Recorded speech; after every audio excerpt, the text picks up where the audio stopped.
কোন পথে শুভেন্দু, কোন দিকে যাবেন তিনি। কাল যে বৈঠক হয়েছিল, যে বৈঠকে সুদীপ বন্দ্যোপাধ্যায়, সৌগত রায়, অভিষেক বন্দ্যোপাধ্যায় এবং প্রশান্ত কিশোর ছিলেন, সেই বৈঠকে পরে 3 ঘন্টার বৈঠকের পরে সৌগত রায় জানিয়েছিলেন সমস্যা মিটে গেছে, কিন্তু তারপর শুভেন্দুর বার্তা সৌগতকে 6 ডিসেম্বর অবস্থা স্পষ্ট করার কথা ছিল। আর দাবি দেওয়ার সমাধান হয়নি, তার আগেই সবকিছু প্রকাশ্যে আনা হলো, আমার উপর সবকিছু চাপিয়ে দেওয়া হলো,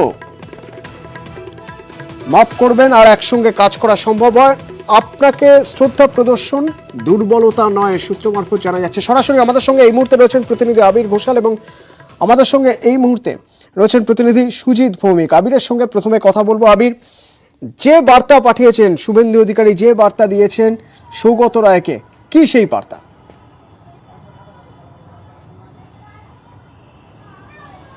6ই ডিসেম্বর অবস্থান স্পষ্ট করার কথা ছিল, আমার দাবি দেওয়ার সমাধান এখনো হয়নি, তার আগে সমস্ত কিছুকে প্রকাশ্যে নিয়ে চলে আসা হলো, আমার পক্ষে এভাবে একসঙ্গে কাজ করা সম্ভব নয়, শ্রদ্ধা প্রদর্শন করাটাকে দুর্বলতা ভাববেন না, মাফ করবেন।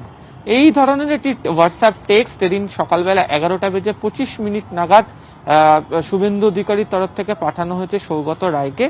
এবং এই টেক্সটের পরিপ্রেক্ষিতে জল্পনা বেড়েছে যে গতকাল যে বৈঠকটি হয়, যে বৈঠকে সৌগত রায়, সুদীপ বন্দ্যোপাধ্যায়, অভিষেক বন্দ্যোপাধ্যায়, প্রশান্ত কিশোর তারা উপস্থিত ছিলেন, সেই বৈঠকে যে আলোচনাটি হয়েছে তার পরিপ্রেক্ষিতে তৃণমূল কংগ্রেস শিবিরের তরফ থেকে বলা হচ্ছিল একদম আলোচনা সদর্থক, ফলপ্রসূ হয়েছে।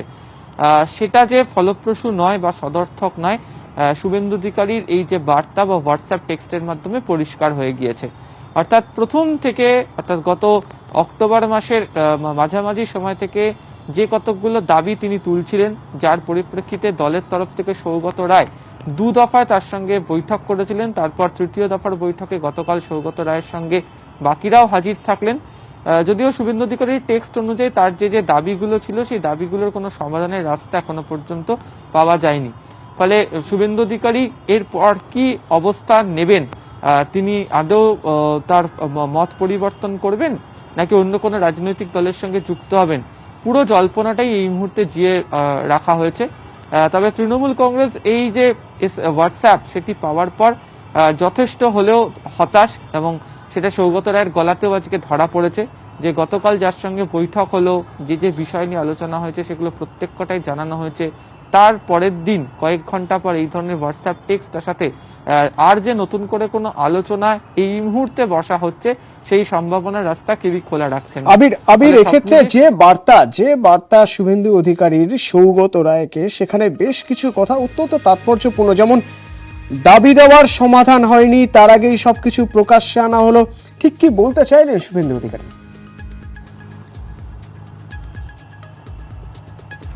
দেখো, দাবি দেওয়ার মধ্যে আমরা জানি, আমরা গত কয়েকদিনে নিয়ে একাধিকবার বলেছি, এক হচ্ছে পর্যবেক্ষক পদ, দ্বিতীয়ত হচ্ছে তিনি যে যে জেলাগুলোতে দায়িত্বে ছিলেন সেই সেই জেলাগুলোর প্রার্থী বাছাই করার জায়গা তৈরি করে দেওয়া, তৃতীয়ত হচ্ছে যেভাবে কর্পোরেট সংস্থাকে দিয়ে দল চালানো হচ্ছে বা স্ট্র্যাটেজিস্টের ভূমিকা যিনি নিচ্ছেন তার প্রতি, এবং অবশ্যই সংগঠনের কয়েকজনের প্রতি তার যেটা ক্ষোভ রয়েছে সেটা তিনি পরিষ্কার করে দিয়েছিলেন।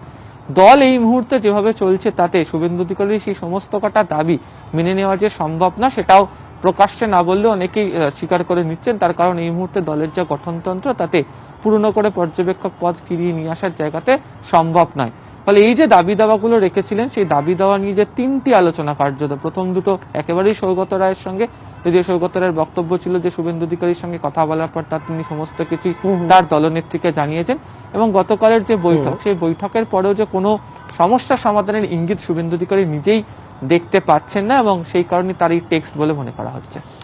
সুজিত ভৌমিকের সঙ্গে কথা বলবো। সুজিত, আজ শান্তিকুঞ্জ মানে অধিকারী পরিবারের সেই বাড়ির সামনে থেকে আমাদের সেই বাড়ির ছবি দেখালে, এবং আমাদের তুমি জানালে যে এই বাড়ির ভিতরের পরিবেশ একেবারে অন্য, সেখানে অতিথিরা গেলেও সেখানে রাজনীতির আলোচনা হয় না, সেই পাড়ার ছবি আমাদের দেখালে।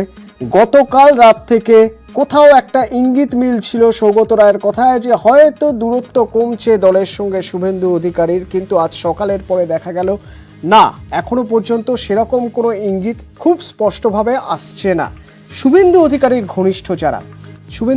যারা ঘনিষ্ঠ বা যারা অনুগামী, তারা কি বলছেন? সারা দিন আজ কি খবর পেলে তুমি?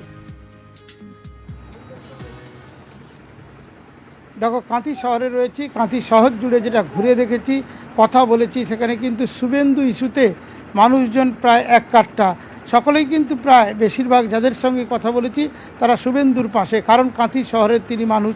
আর তুমি যেটা বলছিলে যে একটা আশার যেটা আলো, কিন্তু গতকাল থেকে যে কথা আমরা নিউজ 18-এ বলে আসছিলাম যে কথা কিন্তু একতরফা, যে প্রশ্নের উত্তর সৌগতবাবু বলছেন তার পরিপ্রেক্ষিতে কিন্তু শুভেন্দু অধিকারী কিছু বলছেন না। তার বলাটা যে অনেকটা গুরুত্বপূর্ণ সেটা কাল থেকেই জানিয়ে এসেছিলাম, যে এখনও পর্যন্ত শুভেন্দু কাটছে না। এই যে শুভেন্দু অধিকারীর না বলা এবং তার প্রকাশ্যে কিছু না বলা মানে কিন্তু যে সমস্যার সমাধান হয়ে গেছে এটা ভাবা যায়নি। কারণ সৌগত রায় বলেছেন কাল উত্তর দেবেন, অর্থাৎ আজ। আবার আজকে সকালে শোনা গেল যে আজ বা কাল।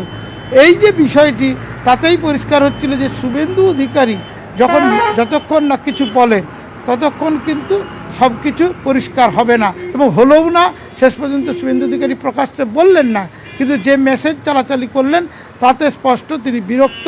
এবং কেন বিরক্ত তার কারণ আবির বলল, আমাদের সহকর্মী, সেখানেই কিন্তু সব কিছু লুকিয়ে রয়েছে মেসেজের মধ্যে।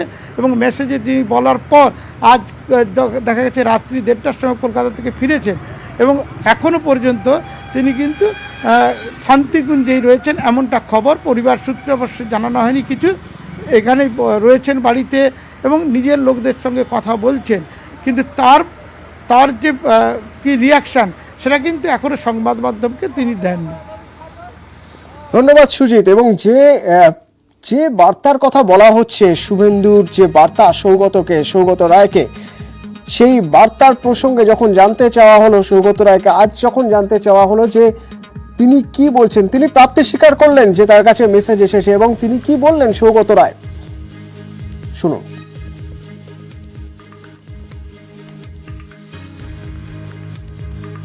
সত্যনিষ্ঠার সঙ্গে বলেছি, গতকাল মিটিংয়ে যা হয়েছিল, যাতে শুভেন্দু অধিকারী ছাড়া আরো 4 জন আমরা উপস্থিত ছিলাম। যদি উনি ওর মন পরিবর্তন করে থাকেন তাহলে সেটা তার সিদ্ধান্ত নেবার ব্যাপার, এবং তিনি আপনাদের সিদ্ধান্ত জানাবেন। Have you got a message from him saying he is displeased, Yes. discontented? Could you please share some details No, of I that? can't share details.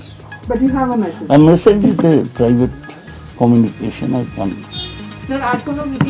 কোনো সম্ভাবনা এখন কোনো সম্ভাবনা নেই। শুভেন্দু থেকে একটা মেসেজ পেয়েছি, কিন্তু আমরা যেটা রেইটারেট করছি যে কালকে মিটিংয়ে যা হয়েছিল 5 জন লোকের উপস্থিতিতে, তা আমি আপনাদের সত্যনিষ্ঠার সাথে জানিয়েছি। এরপর যদি কেউ মত পরিবর্তন করে তাহলে সেটা তার সিদ্ধান্ত, তিনি আপনাদের জানাবেন।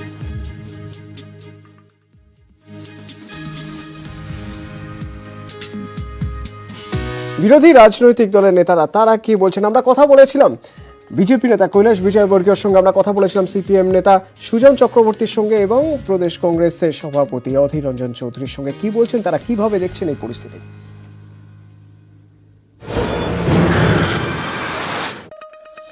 तो विषय तो वही है, भाई को ही, और इसलिए मुझे लगता है कि सुमेंद्र ने कहा कि अब साथ में काम करना मुश्किल है, वो इसीलिए कहा होगा। हम तो अपना विकास का रथ लेकर, विजय का रथ लेकर हम तो चल पड़े हैं, और अगर शुभेंदु जैसे लोग हमारे साथ जुड़ेंगे तो निश्चित रूप से ताकत भी बढ़ेगी, बंगाल का विकास करने में उनका मार्गदर्शन भी मिलेगा, और हम सब मिलकर एक सोनार बंगला का सपना है जो प्रदेश की जनता ने देखा, उसको साकार करेंगे मोदी जी के नेतृत्व में। আমি তো কালকেই বলেছিলাম হর্সেস মাউথ, ঘোড়ার মুখ থেকে শুনুন, তারপরে বুঝবেন সবাই। আসলে শুভেন্দু বাবুর সঙ্গে আলোচনা করবার সময় তারা রাজনৈতিক খেলাটা খেলে আলোচনার বিষয়বস্তুকে মানুষের কাছে গোপন করে তারা একটা বাজারে চাউর করে দিল, সবকিছু মিটে গেছে। এটা করার মধ্যে দিয়ে শুভেন্দু বাবুকে বাজারে এক্সপোজ করে দেওয়া হলো, এটা একটা রাজনৈতিক চালাকি করা হলো। নীতি আদর্শের লড়াই যেটা না, চাওয়া পাওয়ার কারণে অথবা সিবিআই কিংবা ইডি কিংবা রাজ্য পুলিশ কিংবা মিথ্যা মামলা অনেক হিসেব করে অনেককে চলতে হয়। সেই সব চলে কেউ সকালে তৃণমূল, বিকেলে বিজেপি, কি কেউ আজকে বিজেপি কালকে তৃণমূল। তৃণমূল স্তরে শুভেন্দুর জানাশোনা। পর্যবেক্ষক হিসেবে দায়িত্ব সামলেছেন, যুব তৃণমূলের রাজ্য সভাপতি হিসেবে সংগঠন গড়েছেন। তাই রাজনৈতিক পর্যবেক্ষকরা বলছেন শুভেন্দু দল ছাড়লে নিশ্চিতভাবেই ধাক্কা খাবে তৃণমূল। যদিও সূত্রের খবর, হাল ধরেছেন স্বয়ং মমতা বন্দ্যোপাধ্যায়। ভয়ে ডরহীনভাবে রাস্তায় নেমে জনসংযোগ বাড়ানোর নির্দেশ দিয়েছেন তৃণমূল নেত্রী।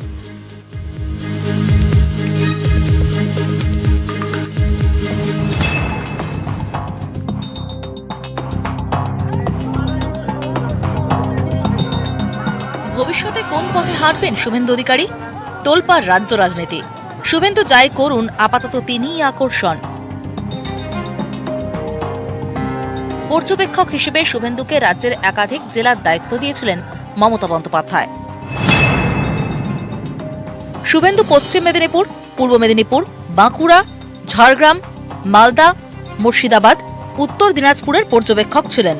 সবকটি জেলা তৃণমূল স্তরে যোগাযোগ রয়েছে নন্দীগ্রামের বিধায়কের। একসময় যে মুর্শিদাবাদের দাঁত ফোটাতে পারত না তৃণমূল, সেই জেলায় 19 লোকসভা ভোটে এসেছে 2টি আসন। মালদায় শক্তি বেড়েছে, জুটেছে আসন। পর্যবেক্ষক শুভেন্দুর হাত ধরে বিরোধী দলের নেতারা একসময় নাম লিখিয়েছেন তৃণমূলে। তাছাড়াও যুব তৃণমূলের রাজ্য সভাপতি ছিলেন শুভেন্দু। প্রায় প্রত্যেক জেলায় শুভেন্দুর অনুগামী। মুকুল রায় বিজেপিতে যাওয়ার পর গুরু দায়িত্ব। তৃণমূলের সংগঠন আগলেছেন শুভেন্দু অধিকারী। রাজনৈতিক পর্যবেক্ষকরা বলেন, মুকুল রায় যদি চাণক্য হন, শুভেন্দু তবে চুম্বক। শুভেন্দু যেদিন থেকে ব্যানারহীন, পতাকাহীন মঞ্চে উঠেছেন, প্রায় সেদিন থেকেই রাজ্যের বিভিন্ন প্রান্তে সক্রিয় হয়েছেন দাদার অনুগামীরা। ক্রাউড পুলা শুভেন্দুও তাই বিরোধী শিবিরেও দামি। टीएमसी में प्रभावशाली नेता तो हैं, यदि वो आएंगे तो बीजेपी की ताकत बढ़ेगी। নেতা শুভেন্দুকে তাই সহজে ছেটে ফেলতে চায় না তৃণমূল। ও এখনো দল থেকে পদত্যাগ করেনি, দল ওর সাথে কথা বলার চেষ্টা চালিয়ে যাবে। কিন্তু শুভেন্দু নিজে যদি তৃণমূল ছাড়েন, সূত্রের খবর, হাল ধরেছেন তৃণমূল নেত্রী স্বয়ং। এখন ভয় পাওয়ার সময় নয়, এখন রাস্তায় নেমে আন্দোলনের সময়। দলকে বার্তা তৃণমূল নেত্রীর। সূত্রের খবর, শুভেন্দুর পদত্যাগের পর এই বার্তাই দেন মমতা বন্দ্যোপাধ্যায়। শুক্রবার সন্ধ্যায় কালীঘাটে হাই ভোল্টেজ বৈঠকও হয়। তাড়াতাড়ি প্রচারে ঝড় তুলবেন মমতা বন্দ্যোপাধ্যায়। ছুটে বেড়াবেন রাজ্যের উত্তর থেকে দক্ষিণ। শুভেন্দু কি করবেন? 21-এর ভোটের আগে এটাই এখন দেখিয়ে চাল পাচার, একেবারে কয়লা পাচারের ছকে। সূত্রের খবর, ভিন রাজ্য থেকে এ রাজ্যে আনা হতো নিম্নমানের চাল। দেগঙ্গার মিলে সেই চাল প্যাকেজিং করে বাজারে সরবরাহ হতো, যার জেরে কয়েকশো কোটি টাকার রাজস্ব ক্ষতি। অভিযোগ পেয়ে দেগঙ্গার মিলে অভিযান সেন্ট্রাল জিএসটি কাউন্সিলের দলের।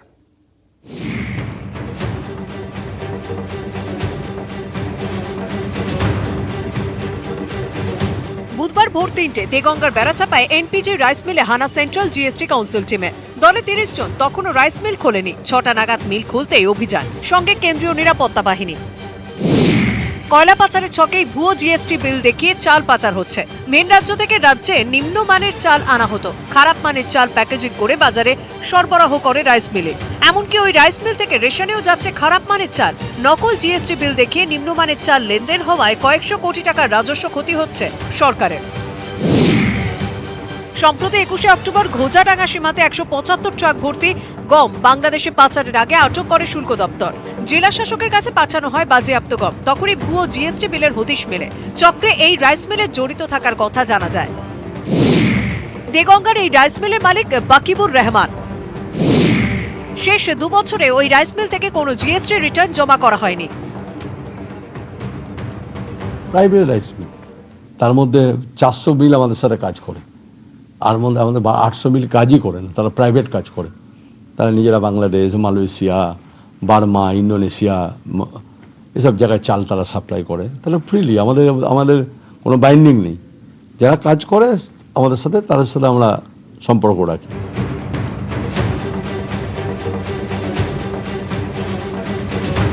পুলিশ প্রশাসনের চোখকে ফাঁকি দিয়ে নকল জিএসটি বিলের মারফত এই চাল এ রাজ্যে যেমন আনা হতো, এখান থেকেও একাধিক জায়গাতে পাঠানো হতো। কয়েক হাজার কোটি টাকার রাজস্ব ক্ষতি হয়েছে এই গোটা ঘটনার জেরে, এবং আরও একাধিক রাইস মিলের বিরুদ্ধে জিএসটি কাউন্সিল এবার তদন্তে নামছে। ক্যামেরায় শুভেন্দু চট্টোপাধ্যায়ের সাথে সুকান্ত মুখোপাধ্যায়, নিউজ 18 বাংলা, কলকাতা। দূরপাল্লা স্পেশাল ট্রেন লোকালের পর এবার চালু প্যাসেঞ্জার ট্রেন। আজ থেকে রাজ্যে মোট 81টি প্যাসেঞ্জার ট্রেন শুরু হলো।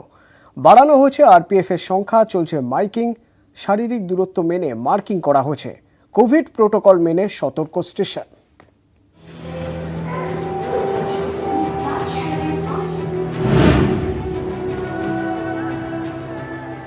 হাওড়া ডিভিশনে চালু হলো 30টি passenger train.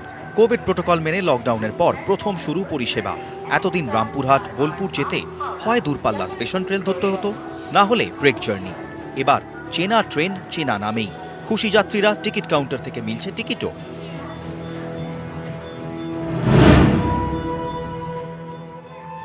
Dhanbad Howrah coalfield express সহ 33টি ট্রেন চালু হলো আসানসোল ডিভিশনে। গুরুত্বপূর্ণ সব স্টেশনে আরপিএফ এর সংখ্যা বেড়েছে। বসেছে স্যানিটাইজেশন মেশিন, রয়েছে লাগেজ স্যানিটাইজেশন যন্ত্র। সামাজিক দূরত্ব মানতে মার্কিং করা হচ্ছে, চলছে মাইকিং, স্যানিটাইজ করা হচ্ছে ট্রেন। আসানসোল ডিভিশনে অনেকটা অংশ ঝাড়খণ্ড ও বিহারের মধ্যে পড়ে। প্যাসেঞ্জার ট্রেন চালু হওয়ায় খুশি যাত্রীরা। লকডাউন করে আমরা এই প্রথমবারে যাচ্ছি, ধনবাদ যাচ্ছি, ভালো লাগছে। সোশ্যাল डिस्टेंसिंग का ख्याल रखा হয়েছে। यात्रीगण कृपया ध्यान दें, कोरोना काल अभी समाप्त नहीं हुआ है, इसीलिए आप लोग से अनुरोध है कि बिना मास्क के रेलवे प्रीमिसेस एरिया में आना निषेध है। রামপুরহাট স্টেশনে চলল ট্রেনে আরপিএফ এর মাইকিং। মাস্ক ছাড়া দেখলেই সতর্ক করা হচ্ছে। প্রথম দিন সব ট্রেনেই ভিড় কম। বোলপুর স্টেশনে থার্মাল চেকিং এর ব্যবস্থা চোখে পড়েনি। বেশ কিছু ডিভিশনে ট্রেন চালু হলেও ব্রাত্য রইল আদ্রা ডিভিশন। রেল পরিষেবা না পেয়ে হতাশ বাঁকুড়া, পুরুলিয়া। নিউজ 18 বাংলা।